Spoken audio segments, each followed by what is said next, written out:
அவர் first பிரச்சாரத்தை தொடங்கினதும் திருச்சி தான். இந்த முதலமைச்சராகி ஃபஸ்ட்டு அவர் ப்ரெசன்ஸ் காட்டினதும் திருச்சி தான். ஸோ திருச்சி வந்து அவருக்கு வந்து நெருங்கியமான வந்து ஒரு தொகுதியாக தான் இருக்குது. குறிப்பாக திருச்சி கிழக்கு தொகுதி மக்கள் உங்கள் அனைவருக்கும் என்னுடைய ஸ்பெஷல் வணக்கமும் ஸ்பெஷல் நன்றிகளும். முதலமைச்சர் விஜய் கிடையாது, முதல் சேவகன் விஜய் அப்படிங்கிறார். ஸோ இந்த வார்த்தைகளே வந்து என்னன்னு கேட்டிங்கன்னா, உங்களுக்காக உண்மையா உழைக்க வந்த உங்க விஜய, உங்க அண்ணனை, உங்க தம்பிய முதலமைச்சரா இல்ல முதல் சேவகனா ஆக்கியிருக்கிறீங்க.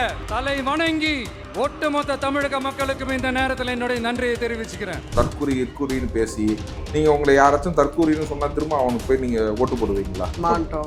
ஓகேங்களா? அப்படிங்கும் போது 35% மக்கள் வந்து சாலிடா தன் மக்களை ஆக்கிட்டார், தன் தொண்டர்களை மாத்திட்டார். நெக்ஸ்ட் எலெக்ஷன் வந்து என்னன்னு கேட்டீங்கன்னா, அந்த உள்ளாட்சி விட்டுருங்க. உள்ளாட்சியில வந்து எப்போதுமே ஆட்சிக்கு வரத்துக்கு முன்னாடியே அவர் ஏற்கனவே ஜெயிச்சிட்டாரு. உள்ளாட்சியை பொறுத்த வரைக்கும் இந்த வாட்டி சுத்தமா வாஷ் அவுட் பண்ணிடுவாரு. எல்லா மேயரும் வந்து பார்த்தீங்கன்னா தாவேகா மேயர், எல்லா கவுன்சிலரும் பார்த்தீங்கன்னா தாவேகா கவுன்சிலராக இருப்பாங்க. 2029 நீங்கள் பாருங்கள், விஜய் அவர்கள் இன்னைக்கு மார்க் மை வேர்ட்ஸ், இந்த 22 நாளில் வந்து நீங்கள் ஒன்றும் இல்லை, just Google and see who is the popular politician in இந்தியான்னு சொல்லி நீங்கள் போட்டு பாருங்க. ஓகேங்களா? நம்பர் 1 யாரு? மோடி.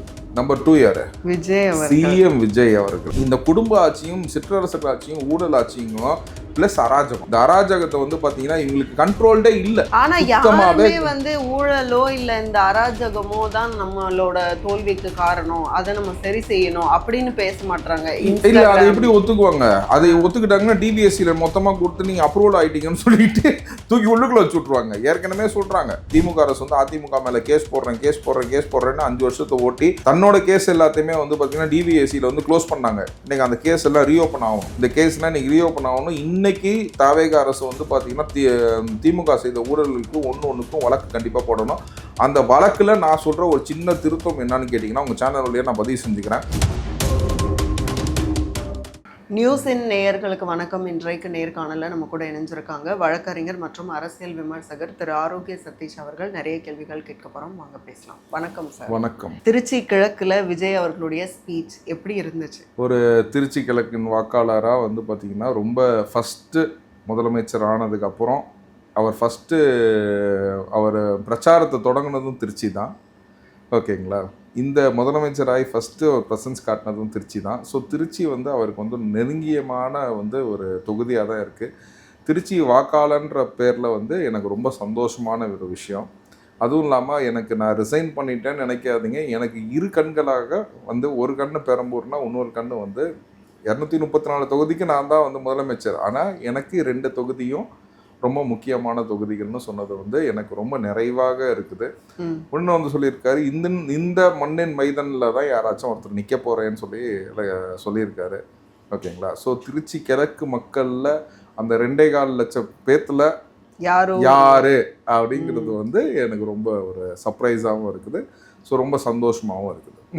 ஓவரால் ஸ்பீச்சை பார்க்கும்போது வந்து அகெயின் வந்து டிஎம்கேவை வந்து திட்டி சொல்லியிருந்தாங்க. அதுக்கப்புறம் வந்து ஏடிஎம்கேவை மற்றும் பலர்னு விமர்சிக்கிறது. இப்படின்னா அந்த எலெக்ஷனுக்கு முன்னாடி கேம்பெயினிங்கில் என்ன பார்த்தோமோ அதே சினாரியோ வந்து இப்பவும் தொடருது. அதை விட இன்னும் கொஞ்சம் ஜாஸ்தியாக வந்து தீய சக்திக்கு பதிலாக வந்து தூர சக்தி, ஓர சக்தின்னெல்லாம் வந்து விமர்சிச்சிருந்தாங்க. ஸோ ஓவரால் ஸ்பீச்சில் வந்து ரொம்ப முக்கியமான விஷயம்னு என்ன பார்க்குறீங்க? இல்லை, நீங்கள் அவர் பேசுனதில் ஒன்றும் தவறுதும் இல்லைல்ல. முன்னாடி என்ன சொன்னீங்க? ஓகேங்களா? தூய சக்தியை பார்த்து அன்டெஸ்டட், நீங்கள் ஒன்றும் களத்துக்கே வரல, நீங்கள் யாருன்னே தெரியாது, உங்களுக்கு வந்து மொத்தம் நீங்கள் வந்து 100 சீட்டு ஜெயிப்பீங்களா, 50 சீட்டு ஜெயிப்பீங்களா, 20 சீட்டு ஜெயிப்பீங்களா, எது வேணாப்பா ஒரு 10 சீட்டு ஜெயிப்பீங்களா அப்படின்னு சொன்னவங்கன்னா எத்தனை பேர் இன்னைக்கு எப்படி மாற்றி பேசுகிறாங்க. அப்படிங்கும் போது வந்து பார்த்தீங்கன்னா இன்னைக்கு வந்து ரைட் ராயலாக அவர் பேசுகிறாரு. ஸோ மக்கள் கொடுத்த மேண்டேட் தான் அவர் சொல்கிறாரு. ப்ளஸ் இன்னொன்று ஒரு விஷயத்தை நீங்கள் ரொம்ப நல்லா கவனித்து நீங்கள் பார்த்தீங்கன்னா, முதலமைச்சர் விஜய் கிடையாது, முதல் சேவகன் விஜய் அப்படிங்கிறாரு. ஸோ இந்த வார்த்தைகள்லே வந்து என்னென்னு கேட்டிங்கன்னா, மக்கள் ஆதரவு அவருக்கு பெருகிக்கிட்டே இருக்குங்கிறது தான் அர்த்தம். இன்றைக்கி 35% மக்கள் யாருன்னா வந்து தாவேகாக்கு ஓட்டு போட்டாங்களோ அந்த 35% மக்களும் அப்படியே ரீட்டைன் ஆவாங்க. ஏன்னா அந்த மக்களை வந்து இவங்க வந்து ரொம்ப உபதேசி பண்ணி, ரொம்ப தற்கூரின்னு பேசி, நீங்கள் உங்களை யாராச்சும் தற்கூரின்னு சொன்னால் திரும்ப அவனுக்கு போய் நீங்கள் ஓட்டு போடுவீங்களா? மாட்டோம். ஓகேங்களா? அப்படிங்கும் போது 35% மக்களை வந்து சாலிடாக தன் மக்களை ஆக்கிட்டார், தன் தொண்டர்களை மாற்றிட்டார். புரிஞ்சுங்களா? நெக்ஸ்ட் இப்போ இருக்கிறது 65% வந்து பிரேக் பண்ண ஆரம்பிக்கிறாங்க. அதில் முக்கியமாக பார்க்குறது வந்து அமைச்சர் ரமேஷ் பேசினது தான். புரிஞ்சுங்களா? நெக்ஸ்ட் எலெக்ஷன் வரும்போது பார்த்தீங்கன்னா மொத்தமாக நாங்கள் தான்ப்பா சோலோ அப்படின்னு. நெக்ஸ்ட் எலெக்ஷன் வந்து என்னன்னு கேட்டிங்கன்னா, இந்த உள்ளாட்சி விட்டுருங்க. உள்ளாட்சியில் வந்து எப்போதுமே ஆட்சிக்கு வரத்துக்கு முன்னாடியே அவர் ஏற்கனவே ஜெயிச்சிட்டாரு உள்ளாட்சியை பொறுத்த வரைக்கும். இந்த வாட்டி சுத்தமாக வாஷ் அவுட் பண்ணிடுவார். எல்லா மேயரும் வந்து பார்த்திங்கன்னா தாவேக்கா மேயர், எல்லா கவுன்சிலரும் பார்த்திங்கன்னா தாவேக்கா கவுன்சிலராக இருப்பாங்க. உள்ளாட்சியில் ஆளுங்கட்சி தான் ஜெயிக்கணும்னு இவங்க சும்மா பேசுவாங்கல்ல. 2029 நீங்கள் பாருங்கள், விஜய் அவர்கள் இன்னைக்கு mark my words just telling you, he will be the big backbone for India alliance. இன்னைக்கு வந்து பார்த்தீங்கன்னா இந்தியா அலையன்ஸ் வந்து 2029 ஆட்சி அமைக்கும். அதுக்கு முழு காரணமாகவும் வந்து நம்மளோட அண்ணன் விஜய் வந்து இருப்பாரு அப்படிங்கிறது தான் என்னோட. அந்த அளவுக்கு அவங்களோட இம்பாக்டை இந்தியா ஃபுல்லா கொண்டுட்டு போயிடுவாங்களா அதுக்குள்ள? இன்னைக்கு ஒன்றுமே கிடையாது. இன்னைக்கு நீங்கள் ஆட்சி அமைச்சு எவ்வளோ நாள் ஆகுது? 22 நாள் ஆகுது.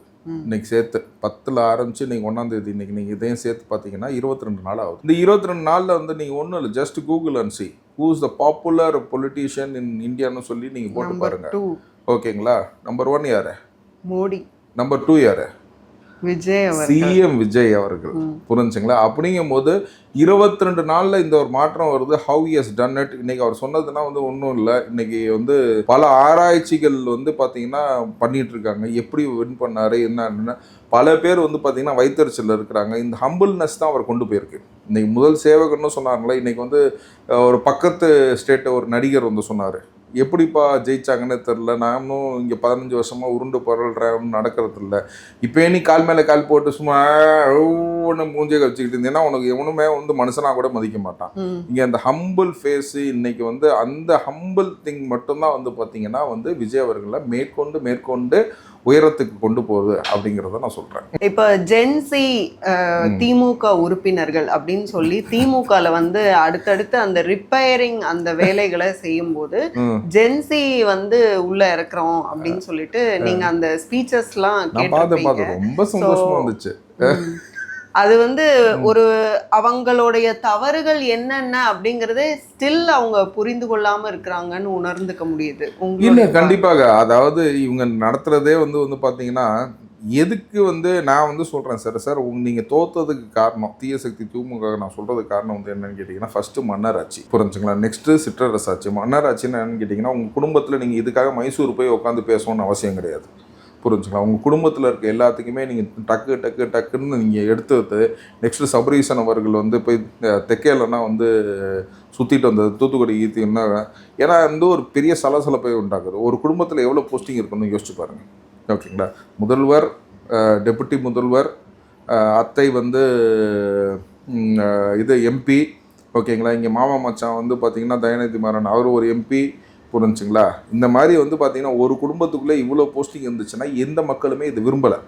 நம்பர் 2, உங்கள் சிற்றரசர்கள். நீங்கள் இப்போ திருச்சின்னு நீங்கள் எடுத்திங்கன்னா நான் திருச்சிக்காரங்கிறத நான் சொல்கிறேன். புரிஞ்சுங்களா? அங்கே இருக்கிற ஒரு திருச்சிக்காரங்க ஏன்னு கேட்டிங்கன்னா, நாங்களும் வந்து பார்த்திங்கன்னா டிஎம்கேயில் வந்து நான் முன்னாடியே உங்களை பதிவு செஞ்சுருக்கேன். என் வீட்டில் பார்த்தீங்கன்னா சூரியன் எல்லாமே வந்து பார்த்திங்கன்னா கதவு எல்லாமே வந்து பார்த்திங்கன்னா கிரில்லு கேட்டு எல்லாமே பார்த்திங்கன்னா சூரியனில் தான் இருக்கும். அப்பேற்பட்ட ஒரு சூரியன்ல இருந்ததுல அதுக்கப்புறம் அது எப்படி இருக்கு? விசில மாத்திட்டீங்களா இல்ல சூரியன்? இல்ல, இப்போ வந்து நாங்க அதை மறைச்சிட்டேன். அது மேல வந்து என் போர்டை வச்சு ஆரோக்கிய சக்தி சர்டிஃபிகேட்னா அந்த சூரியனை மறைச்சு வச்சிருக்கேன். பட் சில இடத்துல மாற்ற முடியல. ஓகேங்களா? எல்லாத்தையும் கல்ட்டியா தூக்கி போட முடியும். புரிஞ்சுங்களா? அதனால கருப்பு பெயிண்ட் அடிச்சு வச்சுட்டேன் அது மேல. முன்னாடி வந்து எங்கள் அப்பா சிவப்பு அடிச்சிருப்பாரு, வெள்ளை இது கருப்பு வச்சிருப்பாரு, அந்த மாதிரி கொஞ்சம் டெக்கரேட்டிவாக வச்சிருப்பாரு. இப்போ அந்த மாதிரி இல்லாமல் மொத்தமாக கருப்பு பெயிண்ட் அடிச்சு வச்சிருக்கேன். ஓகேங்களா? ஸோ அந்த மாதிரி ஒரு சூழ்நிலையில் வந்து பார்த்தீங்கன்னா இன்னைக்கு வந்து அன்பில் தர்மலிங்கம், அப்புறம் அன்பில் பொய்யாமொழி, அன்பில் மகேஷ் அப்படின்றது வந்து சிற்றரசர்களும் வந்து பார்த்தீங்கன்னா அவங்கவுங்க தொடர்ந்து வர்றது. இப்போ வந்து நேருவோட பையன் அப்படிங்கும் போது வந்து பார்த்தீங்கன்னா கூட்டோட ஹீரோசுமா நாகசாகி மாதிரி ஏதாச்சும் குண்டு விழுந்தாதான் வேற ஒருத்தன் வர முடியும் அப்படின்ற மனநிலைக்கு தான் வந்து பார்த்தீங்கன்னா உங்கள் திமுக தொண்டை இருக்கிறான். ஃபஸ்ட்டு காரணம் உன் குடும்பம், அடுத்த காரணம் இந்த மாதிரி குடும்பங்கள் காரணம்.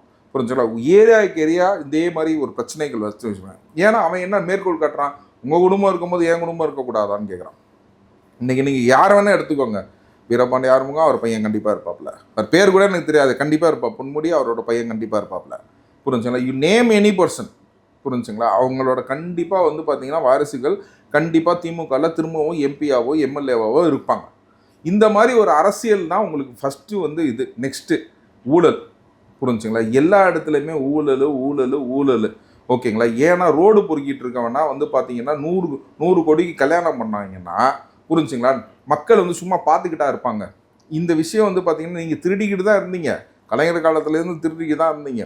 அந்த காலத்தில் வந்து எப்படின்னு கேட்டிங்கன்னா அம்பாசிடர் காரில் கூட போகக்கூடாது, அந்த மாதிரி இருப்பார், அந்த மாதிரி எளிமையாக இருக்கணும், அந்த மாதிரி இருக்காங்க. இன்றைக்கி வந்து ஷோ ஆஃப் காட்ட ஆரம்பிச்சிட்டிங்க. உங்கள் காசே வந்து நீங்கள் வெளியில் காட்ட ஆரம்பிச்சிருக்கீங்க. இந்த காட்ட ஆரம்பிச்சது வந்து பார்த்தீங்கன்னா மக்களில் வந்து கண்டிப்பாக வந்து ஏன்பா நீ அவ்வளோ இது இருக்க 4 கோடி ரூபாய்க்கு ஒரு அஃபிடவிட் போடுறீங்க, இங்கே 650 கோடி ரூபாய்க்கு ஒருத்தர் அஃபிடவிட் போடுறாரு, நீங்கள் 4 கோடி ரூபாய்க்கு நீங்கள் எப்படி இருக்கிறீங்க, 650 கோடி ரூபா போட்டவர் எப்படி இருக்கிறாரு, அதை தான் மக்கள் பார்க்குறாங்களே. இந்த ஊழல், இந்த குடும்ப ஆட்சியும் சிற்றரசர்கள் ஆட்சியும் ஊழல் ஆட்சியும் ப்ளஸ் அராஜகம், இந்த அராஜகத்தை வந்து பாத்தீங்கன்னா இவங்களுக்கு கண்ட்ரோல்டே இல்ல. ஆனா யாருமே வந்து ஊழலோ இல்ல இந்த அராஜகமோ தான் நம்மளோட தோல்விக்கு காரணம், அதை நம்ம சரி செய்யணும் அப்படின்னு பேச மாட்டாங்க. இல்ல அதை எப்படி ஒத்துக்குவாங்க? அதை ஒத்துக்கிட்டாங்கன்னா டிபிஎஸ்சில மொத்தமா கொடுத்து நீங்க அப்ரூவல் ஆயிட்டீங்கன்னு சொல்லிட்டு தூக்கி உள்ளுக்குள்ள வச்சு விட்டுருவாங்க. ஏற்கனவே சொல்றாங்க இவங்க கேஸெல்லாம் எப்படி மூடணும்னு நீங்கள் பார்த்தீங்க, அதெல்லாம் எங்களுக்கு தெரியாமல் இல்லை, அதை நோண்டி நுங்கெடுத்துட்டு இருக்கோம், கண்டிப்பாக வெளியில் வந்துடும். கண்டிப்பாக வந்து பார்த்தீங்கன்னா நீங்கள் வந்து தாவேக அரசு வந்து பார்த்தீங்கன்னா நீங்கள் திமுக அரசு வந்து அதிமுக மேலே கேஸ் போடுறேன்னு 5 வருஷத்தை ஓட்டி தன்னோட கேஸ் எல்லாத்தையுமே வந்து பார்த்தீங்கன்னா டிபிஎஸ்சியில் வந்து க்ளோஸ் பண்ணாங்க. இன்றைக்கி அந்த கேஸ் எல்லாம் ரீஓப்பன் ஆகணும். இந்த கேஸ்னால் இன்றைக்கி ரீஓப்பன் ஆகணும். இன்றைக்கி தாவேக அரசு வந்து பார்த்திங்கன்னா திமுக செய்த ஊழலுக்கு ஒன்றுக்கும் வழக்கு கண்டிப்பாக போடணும். அந்த வழக்கில் நான் சொல்கிற ஒரு சின்ன திருத்தம் என்னன்னு கேட்டிங்கன்னா உங்கள் சேனல் வழியாக நான் பதிவு செஞ்சுக்கிறேன்.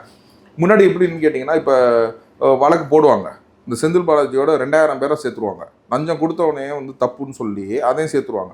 அப்படி சேர்த்துட்டிங்கன்னா 2000 பேர்த்த இன்றைக்கி நீங்கள் சாட்சியை ஏற்றி கூண்டில் ஏற்றி நீங்கள் தண்டனை வாங்கி கொடுக்க போகிறீங்க. நான் 100% சொல்கிறேன் அந்த கேஸு, ஓகேங்களா. அந்த கேஸை பொறுத்த வரைக்கும் பார்த்தீங்கன்னா ட்ரையல் நடந்துச்சுன்னா கூட செந்தில் பாலாஜி சாவர வரைக்கும் ட்ரையல் நடக்கும். இப்படி நீங்கள் கேஸ் போட்டும் அதை யூஸ் பண்ணாத முடியாத கேஸாக மாற்றிடுறாங்க, புரிஞ்சுங்களா. இதுனா வந்து பார்த்தீங்கன்னா டைரக்டர் ஆஃப் ப்ராசிக்யூஷனை ஃபஸ்ட்டு நீங்கள் மாற்றணும், ஓகேங்களா. டைரக்டர் ஆஃப் ப்ராசிக்யூஷனில் கண்டிப்பாக ஒரு நல்ல நேர்மையான ஆளை போட்டு சார்ஜ் ஷீட்டை எவ்வளோ சின்னதாக போட முடியுமோன்னு பார்த்து அவ்வளோ சின்னதாக நம்ம போட்டு அதை ஈஸியாக வந்து நம்ம எப்படி கன்விக்ஷன் கொடுக்கணுமோ அந்த பாயிண்ட்ஸை மட்டும் நம்ம டிட்டர்மைன் பண்ணி அதை மட்டும் கொண்டு வந்து எல்லா டாக்குமெண்ட்டையும் தூக்கி உள்ளுக்குள்ள வச்சிங்கன்னா 7000 பக்கம் 10,000 பக்கம் தூக்கி உள்ளுக்குள்ள வச்சு சார்ஜ் ஷீட்டை, இதுனா சார்ஜ் ஷீட்டே கிடையாதுங்க. அவனை எங்கே நம்ம வந்து கன்விக்ட் பண்ணுவோமோ அந்த பாயிண்ட்டை மட்டும் எடுத்து வைக்கிறது தான் சார்ஜ் ஷீட்டு, புரிஞ்சுக்கலாம். அந்த மெட்டீரியல் எவிடன்ஸே தெரியாமல் இன்னைக்கு இதே வச்சுக்கலாம் அதே வச்சுக்கலாம் இதே வச்சுக்கலாம்னா 7000 பக்கத்தை எடுத்து பேசிக்கிட்டே இருப்பாங்க, புரிஞ்சுங்களா. அப்படின்னா அவங்க ஓகேங்களா அக்யூஸ்டே செத்து போயிடுவாங்க. அதுக்கப்புறம் வந்து அக்யூஸ்ட் செத்து போயிட்டாங்க, ஸோ அதனால் கேஸை க்ளோஸ் பண்ணுறோம்பாங்க, புரியுங்களா. அதுக்கு மேலே என்ன ஆகும், இல்லைன்னா அப்பீல் போவாங்க, அப்பீலுக்கு மேலே சுப்ரீம் கோர்ட் போவாங்க. இதே பொழப்பாகிட்டு தான் வந்து பார்த்திங்கன்னா நீதித்துறையை வந்து இவங்க வந்து ஒரு கேலி கூத்தாக மாற்றிக்கிட்டு இருக்காங்க. இந்த மாதிரி விஷயத்தில் வந்து பார்த்திங்கன்னா தாவேக அரசு ரொம்ப கவனமாக இருந்து டைரக்டர் ஆஃப் ப்ராசிக்யூஷன் வந்து நீங்கள் கரெக்டான ஒரு பர்சனாக போட்டு கரெக்டான ஒரு பர்சனை ஐடென்டிஃபை பண்ண வச்சு, புரிஞ்சுங்களா, இதை எப்படி நம்ம சுருக்கமாகவும் சீக்கிரமாகவும் இந்த கேசஸ்லாம் முடிக்க முடியுமோங்கிறத நீங்கள் பார்த்து நீங்கள் செய்யணுங்கிறத உங்கள் சேனல் வழியாக வலியுறுத்துறேன். இப்போ விஜய் அவர்கள் கூட சொல்லியிருந்தாங்க, அதாவது அதுக்கேற்ற மாதிரியான அதிகாரிகளை நான் வந்து அப்பாயிண்ட் பண்ணியிருக்கேன் அப்படின்னா. பட் ஆக்ஷன் வைஸ் எங்கேயும் மாறின மாதிரி தெரியல. இப்போ ரிதன்யா அவங்களோட பேரண்ட்ஸே வந்து எங்களோட கேஸ் வந்து இன்னும் வந்து எங்களை கூட சரியாக விசாரிக்கவே இல்லை, அது ரொம்ப நாளாக நாங்கள் வந்து அலைஞ்சிக்கிட்டே இருக்கிறோம், ஆனால் வந்து தப்பு செஞ்சவங்க அவங்க ஜாலியாக சுற்றிக்கிட்டு இருக்கிறாங்க. அப்படிங்கும்போது அப்போ இனிஷியலாக வந்து ஏதாவது ஒரு மாற்றம் நடந்தால் தானே வந்து ஓகேன்னு நம்ப முடியும். இல்லை, இது ஆக்சுவலாக வந்து பார்த்தீங்கன்னா நவ் இட் இஸ் ஸ்டில் நீங்கள் சொல்கிற சில விஷயத்த நான் வந்து ஒத்துக்குவேன், ஓகேங்களா. எங்கன்னு கேட்டிங்கன்னா எங்கே சில கேப்ஸ் எல்லாமே இருக்குது அப்படின்னு கேட்டிங்கன்னா இப்போ வந்து அதுக்கான ஸ்பெஷல் டீம் அவங்க போடணுங்கிறதுக்கு, சிங்கப்பன் ஆரம்பிக்கணுங்கிறதுக்கு, நெக்ஸ்ட் வாரம் அதை ஆரம்பிக்கிறேன்னு சொல்கிறதுக்கு, இதுக்குன்னா வந்து சூழ்நிலை என்னன்னு கேட்டிங்கன்னா டிஜிபியே எப்போ போட்டிருக்காங்க, இப்போ தான் போட்டிருக்காங்க. இது வரைக்கும் திமுக அரசில் எப்போ டிஜிபி போட்டாங்க, பொறுப்பு டிஜிபிக்கு பொறுப்பு டிஜிபி போட்டே வந்து பார்த்தீங்கன்னா கிட்டத்தட்ட எவ்வளோ மாதம் ஓட்டினாங்க, கிட்டத்தட்ட 7லேருந்து 8 மாதம் கிட்ட ஓட்டினாங்க, புரிஞ்சுங்களா. அப்படிங்கும் போது இன்னைக்கு ஒரு அரசு பொறுப்பேற்ற உடனே வந்து ஒரு டிஜிபி போட்டிருக்காங்க அப்படின்னா எல்லா இடத்துலையுமே ஒரு கேப் இருக்குங்க, பெரிய கேப் இருக்குது. அந்த கேப்பை ஃபில்லப் பண்ணுற வேலை வந்து நமக்கு இருக்குது. நீங்கள் நல்லா யோசிச்சு பாருங்கள், உங்கள் நேராக வந்து உங்கள் வீட்டில் யாராச்சும் போய் ஸ்கூல் படிக்கிறாங்க, ஓகேங்களா, ஸ்ட்ரைட்டாக போய் 6th ஸ்டாண்டர்டில் சேர்த்து விட முடியுமா, ஓகேங்களா. ஒரு எல்கேஜியில் போகணும், எல்லா கிளாஸுக்கும் வந்து டீச்சர்ஸை போடணும், எல்லா அக்யூப்மெண்ட்ஸு கொடுக்கணும், லைட்டு போடணும், ஃபேனு போடணும், இந்த மாதிரி பேசிக்காக இருக்கணும். புக்ஸுக்கு மேலே இதெல்லாம் தேவைப்படுற ஒரு விஷயம், புரிஞ்சுக்கலாம். அதுக்கப்புறம் புஸ்தகம் கொடுத்து உட்கார வச்சு நீங்கள் படிக்க வைக்கணும், புரிஞ்சுக்கலாம். இந்த மாதிரி ஒரு வேலை செய்கிறதுக்கு ஒரு டைம் எடுக்குமா எடுக்காதுங்களா, ஓகேங்களா. அந்த டைமை தான் அவங்க கன்சியூம் பண்ணிட்டு இருக்காங்க. இட் இஸ் அ ரைட்டினியஸ் டைம் தான் நான் சொல்லுவேன். இது வந்து நிதர்சனமாக வந்து சில விஷயங்களை வந்து அவங்க விட்டு கொடுக்கணும். அதே வந்து பார்த்தீங்கன்னா திமுக அரசு இதே வேலையை தான் செஞ்சுச்சு. ஓகேங்களா, 6 மாதத்துக்கு உங்களுக்கு தொந்தரவு பண்ண மாட்டேன்னு சொல்லிட்டு 1/2 மணி நேரம் கூட பொறுக்காம காலில் சுடு தண்ணி ஊற்றிட்டு குதிக்கிறாங்க. ஓகேங்களா, ஏன்னு கேட்டிங்கன்னா வயிறு ஃபுல்லாக பர்னிங்.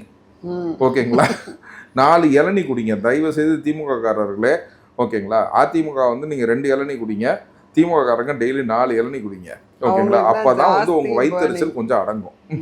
நாம் தமிழருக்கு பாவம் காசு கூட இல்லை. ஓகேங்களா, நீங்கள் பதனி குடிங்க. ரொம்ப தெளிவாக வந்து அந்த 2 கட்சிகள் தான் இப்போவும் காயின் பண்ணுறாங்க. திமுக வெர்சஸ் டிவிகே தான் வந்து இனிமே தொடரப்போகுது அப்படிங்கிறது. அப்போ வந்து களத்துல இருந்து அவங்க அதிமுகவை திரும்ப திரும்ப வந்து சேர்க்கவே இல்லை.